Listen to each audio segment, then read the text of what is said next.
Vamos lembrar o Bolsa Família. Tem lá os critérios para se utilizar, para a família ser eleita, né, a receber esse crédito. Certo. O que o voucher é? O voucher é isso.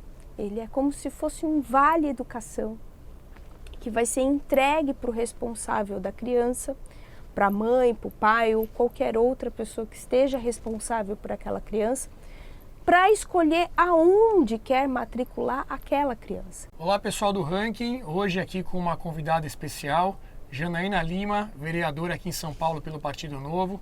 Janaína, obrigado pela presença.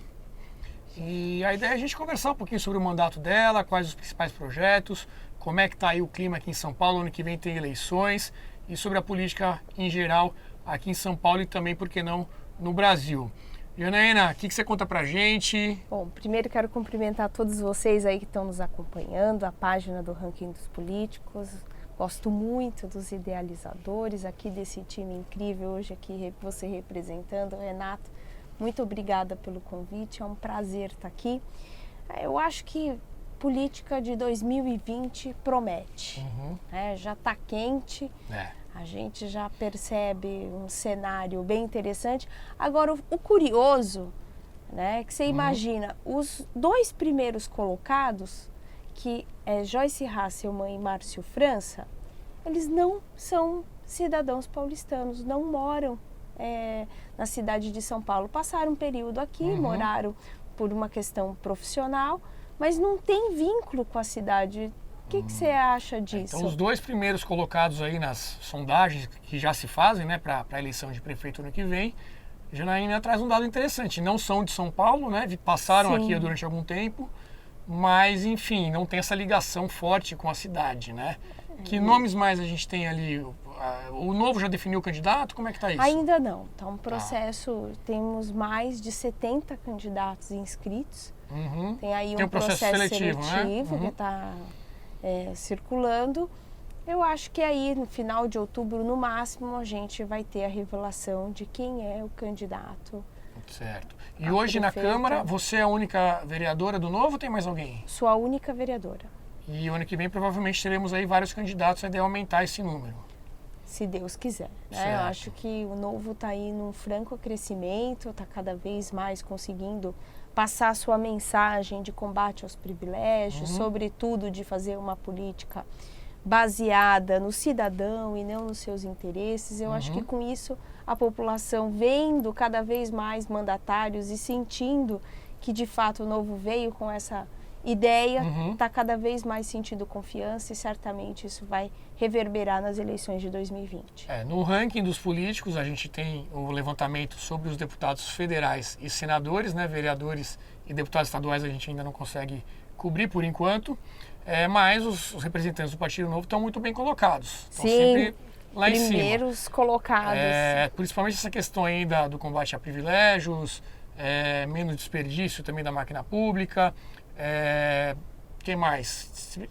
Máquina pública, privilégios e combate à corrupção também. Então, o pessoal está mandando bem nesses quesitos, por isso que estão bem colocados lá no nosso ranking dos políticos, que você vê no políticos.org.br.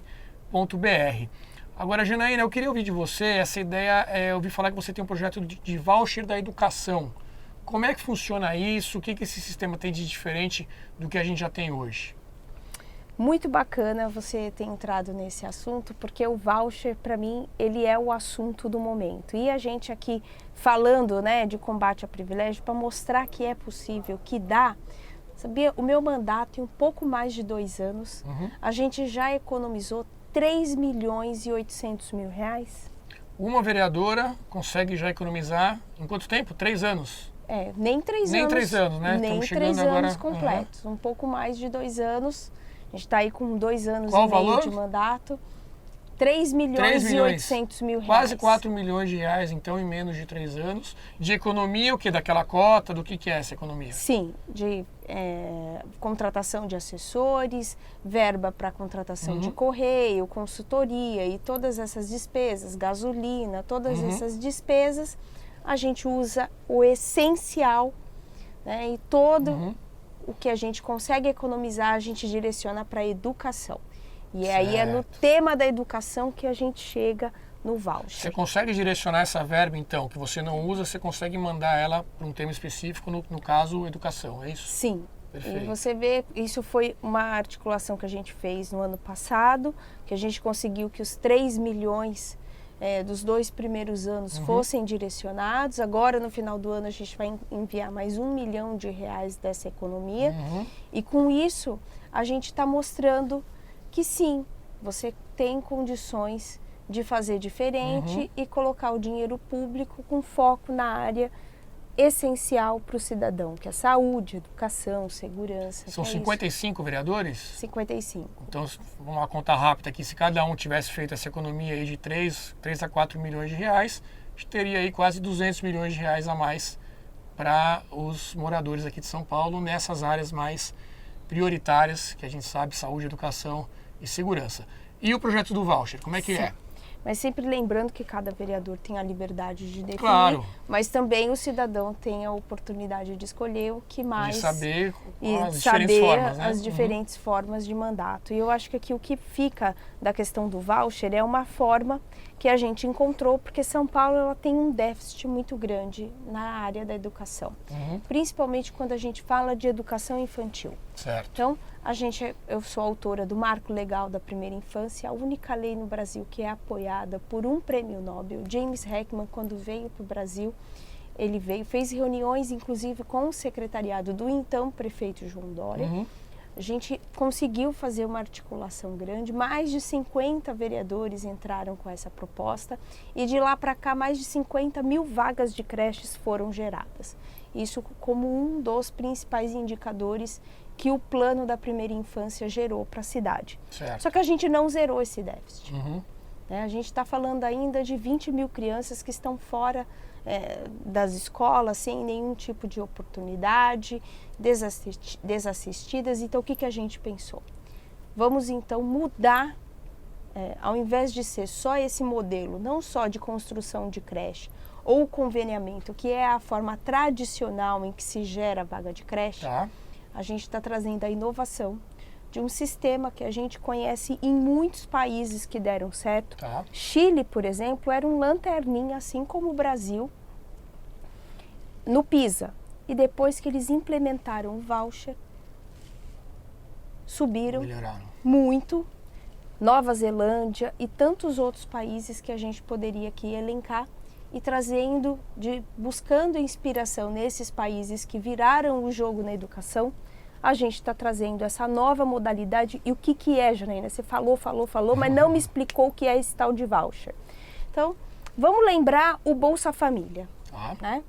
Que a família vai lá, recebe um cartãozinho, tem lá os critérios para se utilizar, para a família ser eleita, né, a receber esse crédito. Certo.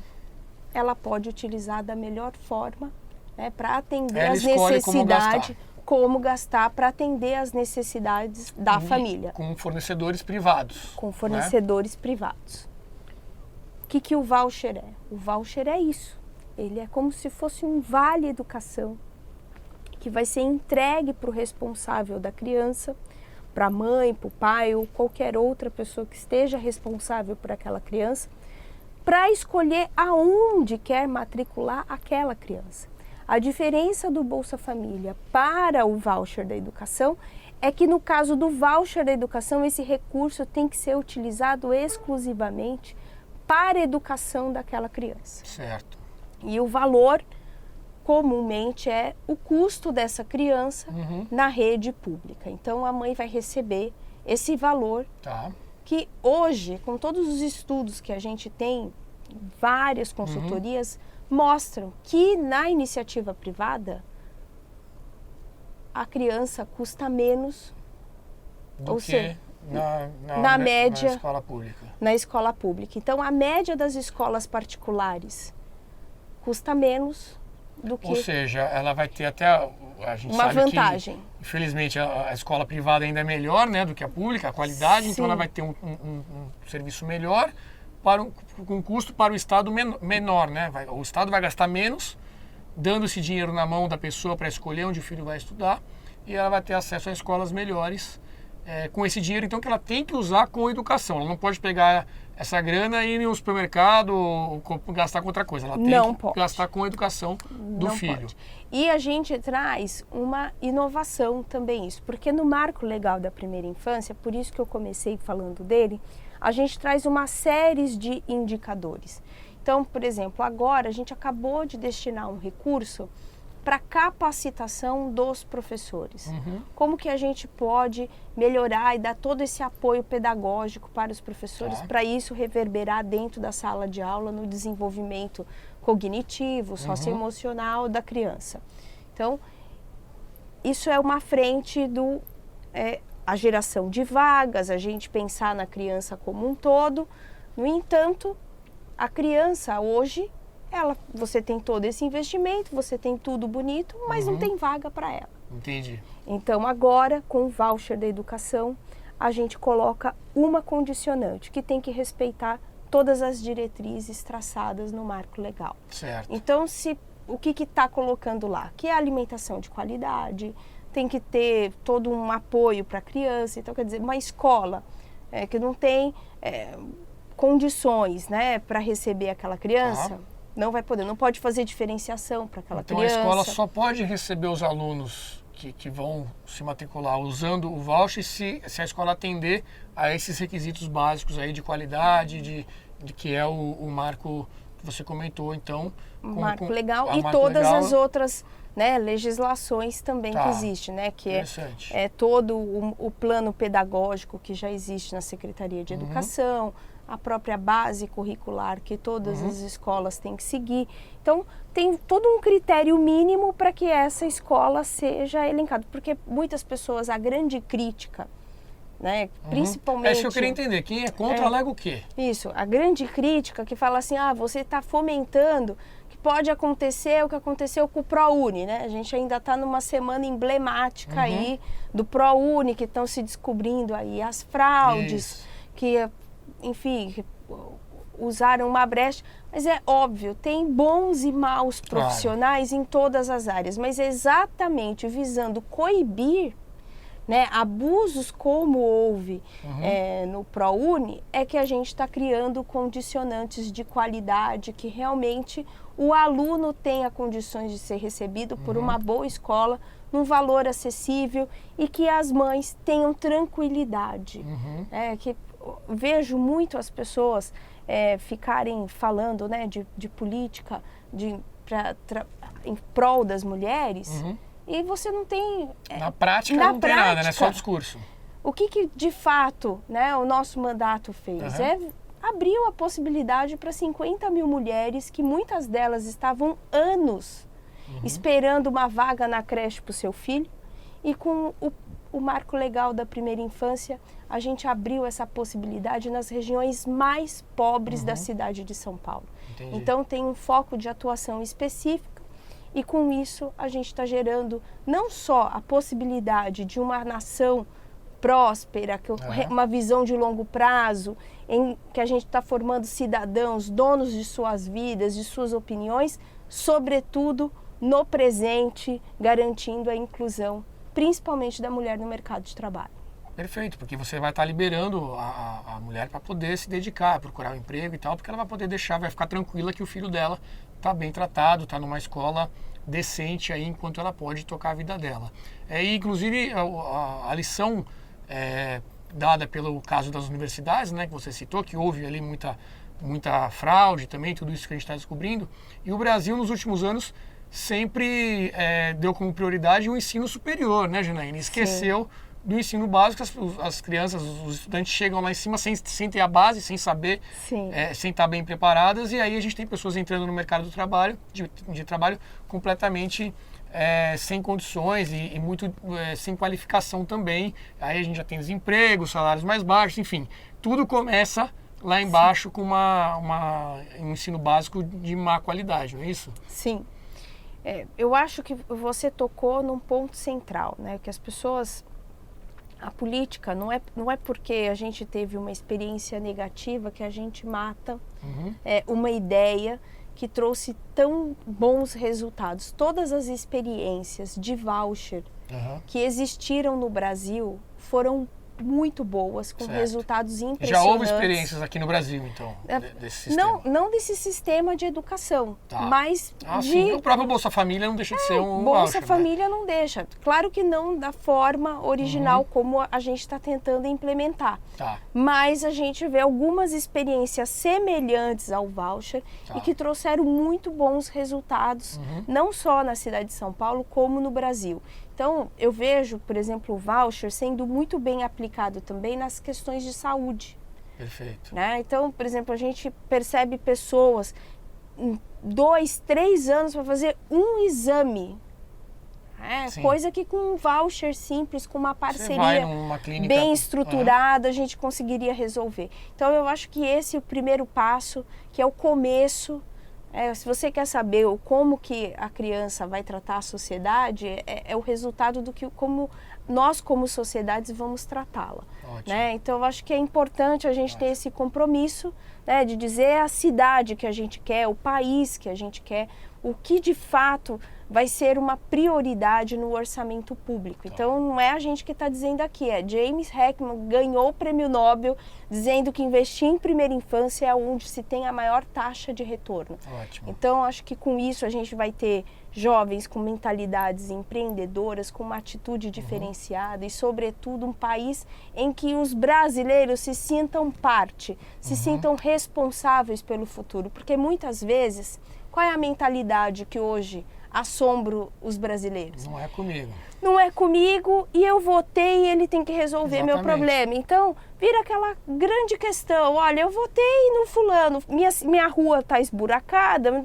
Então, quer dizer, a gente não tem nem aqueles mecanismos que nos Estados Unidos já é muito, que é o recall.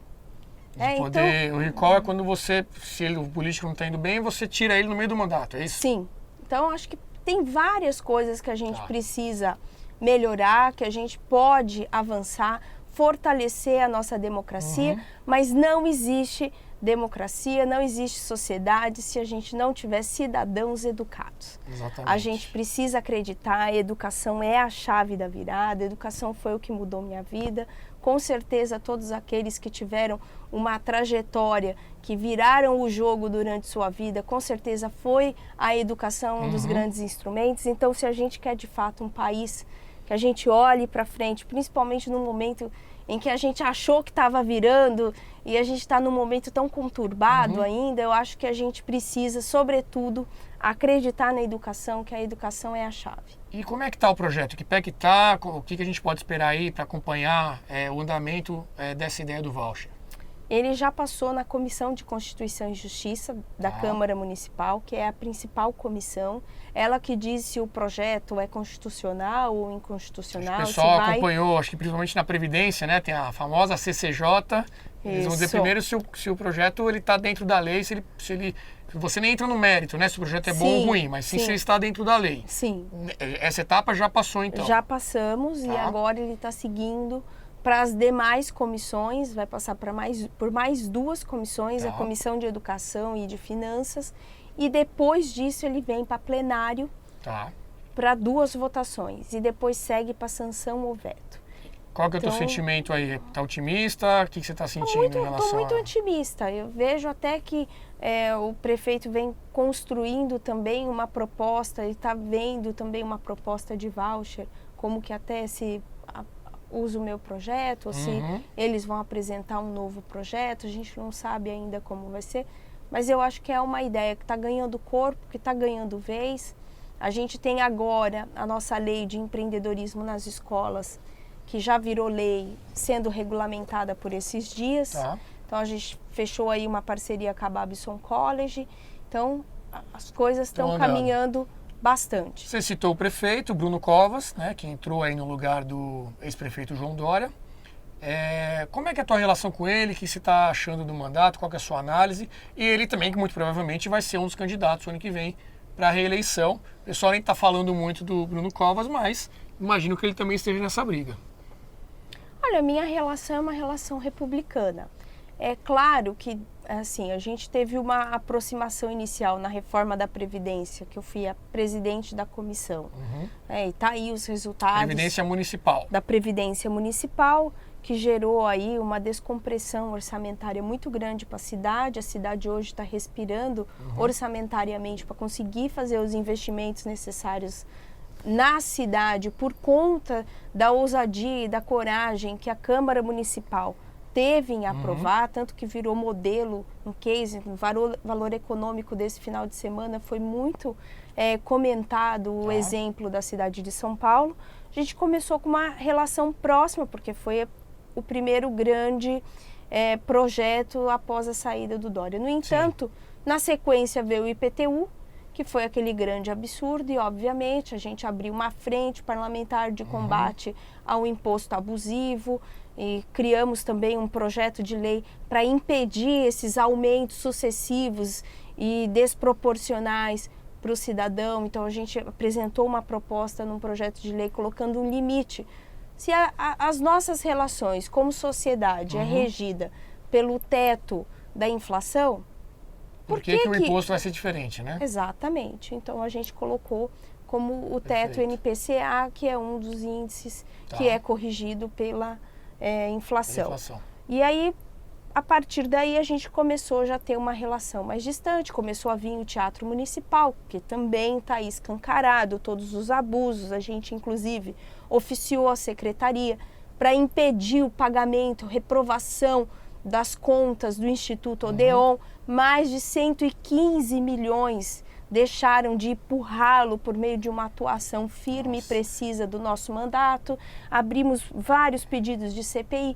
Então, assim, é uma atuação independente, porque hoje, o que está acontecendo? O Legislativo perdeu a sua função de fiscalizador. E fica uma relação super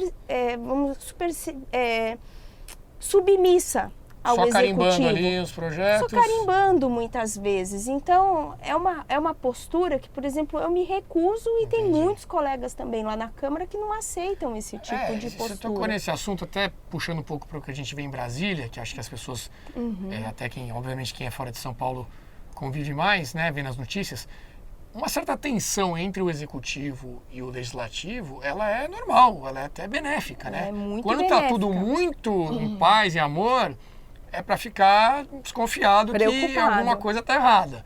Então, esse embate, entre aspas, até um certo limite, obviamente, faz bem para essa divisão dos poderes, né? Afinal de contas, a gente tem uma divisão de poderes, que não é o que acontecia até bem pouco tempo atrás. Com respeito, né? E acho que isso que é o pressuposto inicial, né? A relação tem que ter respeito. Não pode haver interferência. E é papel do legislador fazer essa fiscalização, né? Fazer essa fiscalização. E nem sempre essa fiscalização agrada ao chefe do Executivo. Então, por exemplo, a gente tem um secretário de Cultura totalmente desalinhado. Saiu, inclusive, uma reportagem que, pelo menos eu dei até uma entrevista, eu não senti contemplado ali uma visão do que de fato está acontecendo na Secretaria de Cultura. Certo. Acho que é interessante, trouxe o lado do secretário, mas eu como vereadora fiscalizadora, eu vejo vários abusos, como por exemplo a Anitta. Você sabia que a Anitta foi contratada por R$300 mil com dinheiro público? Para um show que teve... Na Virada Cultural. Na Virada Cultural, R$300 mil. 140, 150 mil pro El Chan. Nossa. Pro Emicida. E por aí vai. Tem as Agora prioridades, você né? Pergunta o que seria, né, a virada cultural, né? É a apoteose da revelação de novos talentos da você dá periferia. chance para novas pessoas, né, Isso. que estão buscando espaço, e não pegar o consagrado pagando uma fortuna. Então, os cachês giraram em torno de 5 a 20 mil, explodindo para esses novos talentos que tiveram pouquíssimo espaço e um acesso a recurso infinitamente menor do que esses grandes medalhões. Entendi. Não que a gente seja contra esses artistas, a questão não é essa, mas todos eles, a grande maioria, vieram também, né, de um contexto, né, vieram de baixo, Sim. lutaram aí para fazer suas carreiras. Você acha que essas pessoas não sentiriam prazer em chegar para a prefeitura e falar, olha, eu aceito fazer um show eu quero levar acesso Mas imagino que não foi nem pedido isso, né? Não foi nem... Eu imagino que não. Então, você começa então a perceber que há muito o que se fazer, que São Paulo tem aí uma grande oportunidade de eleger um prefeito que tenha a sua cara, os seus valores e que tenha vínculo com a cidade, que eu acho que essa é a nossa principal preocupação, tendo em vista aí ano as que vem, pesquisas. acho que aqui em São Paulo vai ser uma eleição bem aberta aí, ninguém sabe muito o que vai acontecer, né? Agora, vamos falar um pouquinho sobre o papel do vereador. O que dá para fazer? Enfim, pegando um modelo do que a gente vê do Legislativo Federal, né? Você pode criar a lei, você tem que fazer a fiscalização, como você comentou, mas dá para efetivamente mudar alguma coisa? Você está sozinha, você é a única representante do seu partido. Você consegue fazer ali uma articulação com outros vereadores para juntar num bloco e para aprovar alguma coisa interessante? Como é que funciona na prática? Era o que você esperava? Você se decepcionou? Conta pra gente a tua experiência. Olha, dá para mudar, dá para fazer muita coisa diferente. Inclusive, quero convidar todo mundo que está aí nos acompanhando a irem conhecer o primeiro coworking do Legislativo do mundo. Como assim, coworking? A gente derrubou as paredes do nosso mandato, colocamos tudo de vidro e abrimos 80% desse espaço para o cidadão ir lá trabalhar com a gente, compartilhando a sua visão de cidade e contando com o apoio do nosso gabinete. Então, se eu quiser ir lá trabalhar um dia no teu gabinete, eu consigo?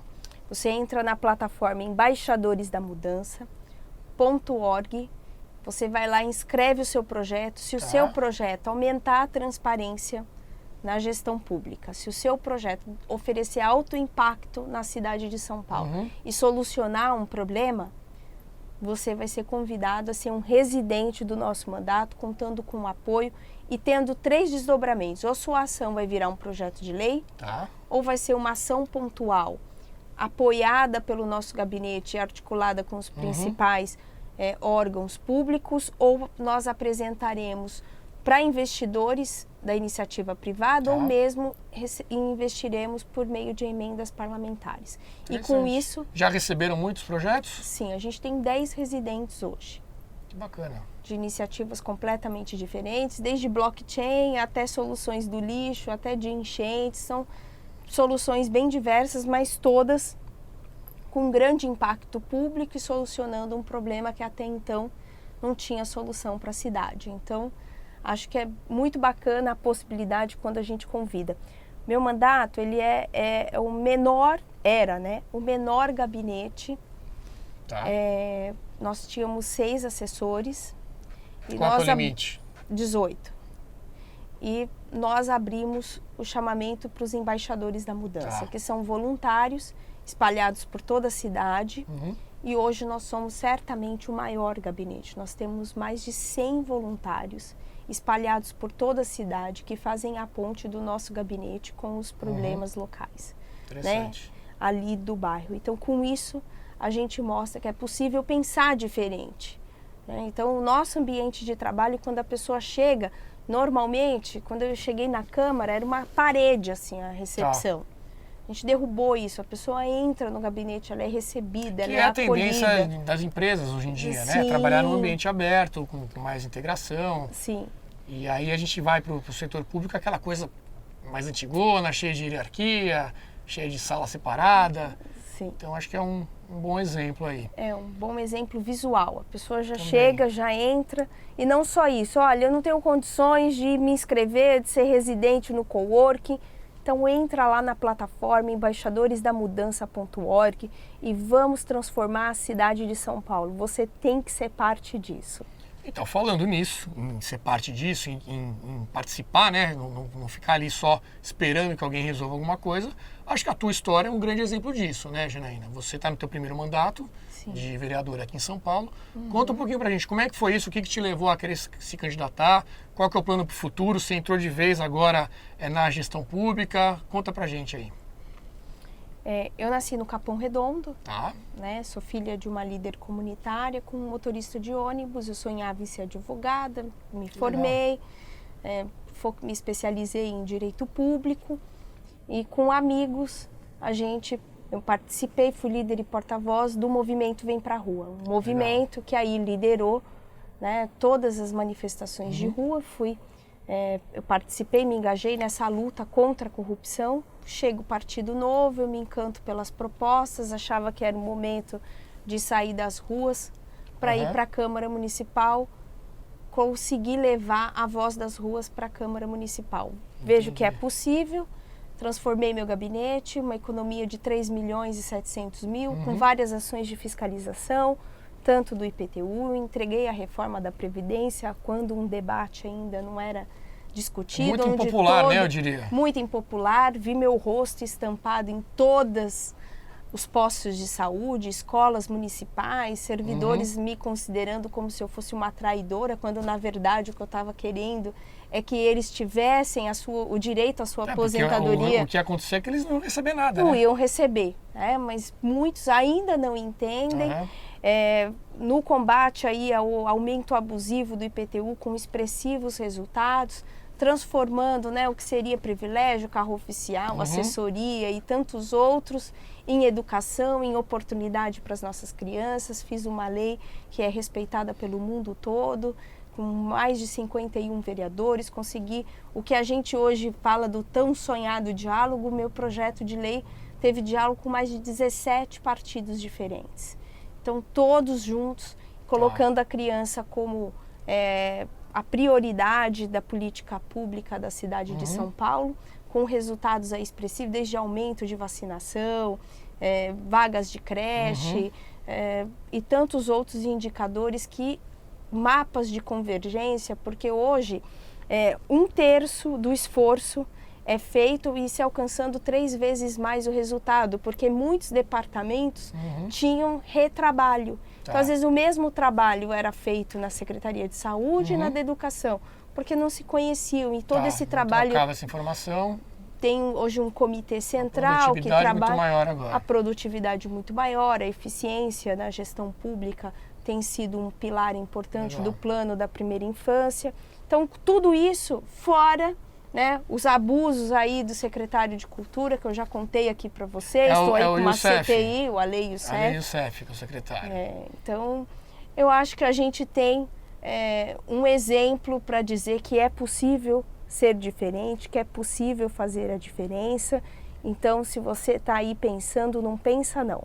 Vem com a gente, venha ser parte, venha ajudar a transformar a cidade de São Paulo, porque as pessoas não imaginam o poder que tem um vereador. É isso. Então, fica muito distante, né? Agora, a gente está num momento, você comentou da questão do diálogo, né? Até com os outros partidos. Muito se fala aí da polarização, as pessoas estão sem capacidade de trocar ideia, de aceitar o diferente. Como é que é a tua vida em relação a isso? Você recebe muitos ataques? Entre vocês conseguem se entender? O problema é a rede social? O que você passou aí nesses anos, até para contar quem está pensando em entrar, tem que se preparar também, não é fácil. Não é fácil. Né? Como é que foi a tua experiência em relação a isso? Olha, você tem momentos difíceis dentro do legislativo, dentro da vida política, né? É um desafio muito grande. Porque você tem que dialogar com pessoas completamente diferentes. Com outra experiência de vida, com outra educação. Com outra educação. Então, eu acho que o que fica é o que te move. Qual é o seu propósito? O que faz você levantar da cama todos os dias e seguir em frente? Se você tiver isso muito claro, independente das dificuldades, dos embates, dos ataques que você venha a sofrer, você vai seguir firme. Vale a pena. Você vai seguir focado. Muito bom. Alguma outra coisa que você quer passar pra gente? Enfim, pra gente ficar de olho, acompanhar. Você comentou aí CPIs, fiscalizações. A questão do voucher, acho que todo mundo vai ficar de olho, acompanhar as próximas comissões e pressionar também, né? A gente fala muito do governo federal, mas você, tanto a tua Assembleia Estadual no seu estado, como também a sua cidade, as pessoas moram nas cidades, né, Janaína? Aquela coisa, você sente ali no dia a dia, quando muda alguma coisa, quando tem alguma regulamentação. Aqui em São Paulo a gente teve recentemente o caso dos patinetes, que deu o que falar também. No Rio eles queriam até fazer prova no Detran para poder andar de patinete. Enfim, o que você acha que a gente tem que ficar de olho aí para as próximas semanas e meses, aí, além da questão do voucher que já foi comentado?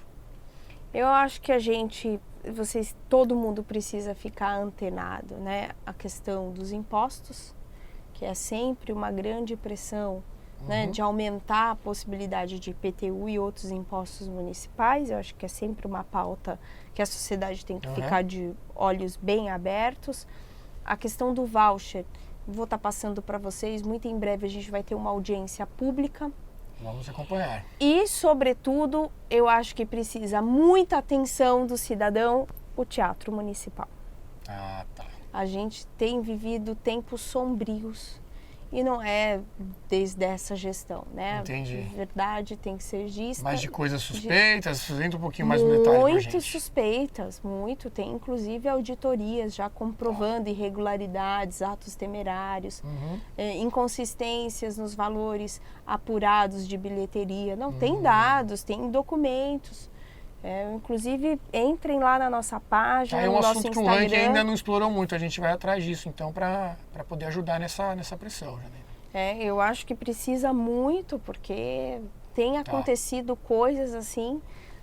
Só para você ter uma ideia, né, o Ministério Público estava investigando, o secretário pediu para paralisar a investigação e continua a mesma empresa ainda operando o Teatro Municipal.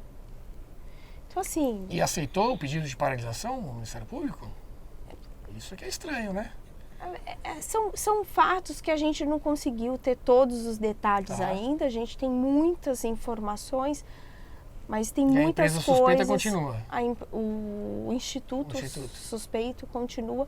Ele, inclusive, teve casos, por exemplo, de pessoas que estão contratadas no contrato aqui de São Paulo, né, pela gestão, e eles têm contratos no Brasil todo, mas de pessoas que moram em outro estado, mas que são contratadas aqui, tem passagens, enfim.